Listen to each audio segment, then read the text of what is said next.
Sorry mga idol kung late ng isang araw itong video natin, pero dito sa Game 2 naging bright spot po talaga si Julius Randle sa Timberwolves at near triple-double ang ginawa niya. To start this game, ang tumatao sa kanya ay itong si Quinton Post mga idol, and feel ko hindi po ito magandang matchup para sa Dubs, gawa na rin nung syempre rookie lang to at mabagal.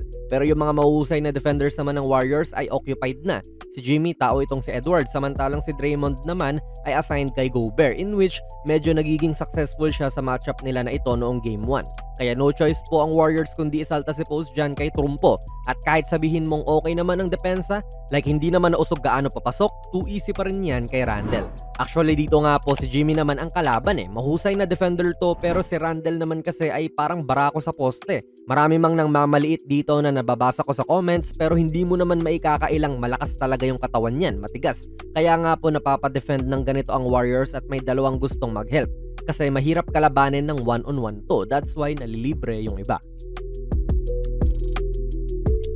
Dahil din po sa kagustuhan nilang mabigat ang depensa kay Ant, nalilibre si Randle syempre. Ito rin po exactly ang ginagawa ng Timberwolves kay Draymond noong Game 1. At binabaliktad na ngayon niya ng Wolves. Good attack to sa closeout, at dahil na-cancel out na si Draymond, na probably ang best defender na pwede kay Randle itapat, wala nang makakapigil talaga dyan unless na lang makakuha sila ng charge. Dito ay end 1 pa. Kaya po kapag ganitong si Guy Santos ang bumabantay ay attack mode na lang talaga si Randle kasi kaya naman niya Kay Draymond lang siya hindi masyadong umaatake kasi magaling din at matigas si Draymond dumepensa.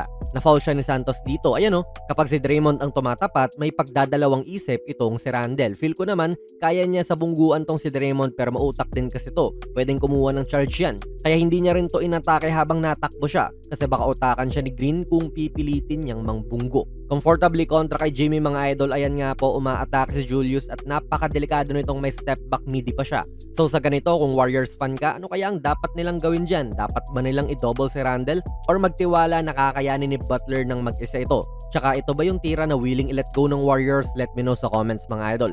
Ito na rin yung time na na-injury si Ant-Man noong second quarter, kaya asa talaga sila sa production ni Randle. Again, naka-atake lang siya kontra naman kay Moody, to which nakakuha siya ng isa pang help defender. Nag-shrink o lumiliit ang floor para sa kanya, pero yun nga, nalilibre naman ang kakampi.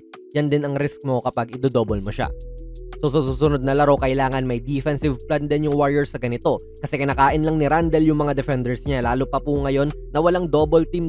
Mukha silang lost talaga sa depensa dito kay Julius mga idol. Parang nag-focus sila masyado kay Edwards. Tapos ngayon na wala na siya, parang wala rin silang plano kay Randle. Or at least dito sa clip na ito, kasi ang dali lang niyang umi-score. To be fair, may somewhat naging plano naman din tong Warriors sa second half mga idol nung pumoposte si Randle. Nag-aabang na si Draymond dyan para masigurong kapag lumalalim pa to sa loob ay may hirapan siya. Tapos itong si Spencer ay naka one pass away lang. Meaning ay makakapag-help pa siya dyan sa loob, pero kung ibibigay yung bola sa tao niya, madali lang siya makaka-recover at one pass away nga lang to. So yan ang ginagawa nila para medyo mailang na pumasok si Randle sa loob kapag naposte siya. Kaya rin po good contest yung ginawa ni Spencer doon sa patirang si NAW. Yun ay kung tinitira niya na to, kaso pumeke muna siya. Kung ikaw ang depensa, dapat pipigilan mo rin to na dumaan sa strong side niya. Kaliwete yan Dapat i-force mo siya sa kanan. Doon kita natin kanina po na kapag kumakana naman siya, nakakapag-step back jumper din siya. Or magsispin right sabay fader. Ganyan naman ang galawan ni Randle. And para sa akin, mas okay nang kunin niya yung mga step back J na yon kesa yung easily nakaka-attack siya sa left kasi mas delikado siya doon. Kinain lang ulit niya yung defender. Basta, hindi po gaanong naging effective talaga ang depensa ng Warriors dito kay Randle.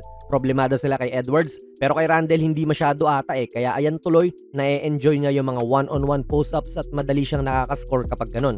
Hindi po ako coach mga idol, so hindi ko alam kung paano po masosolusyonan ng Warriors yan na mabigat ang depensa nila dapat both kina Randle at Edwards. Tapos may iba pang mga poproblemahin din para sa mini. This game ay wala rin pong Steph Curry, so hindi rin makapag-compensate yung mga to sa opensa.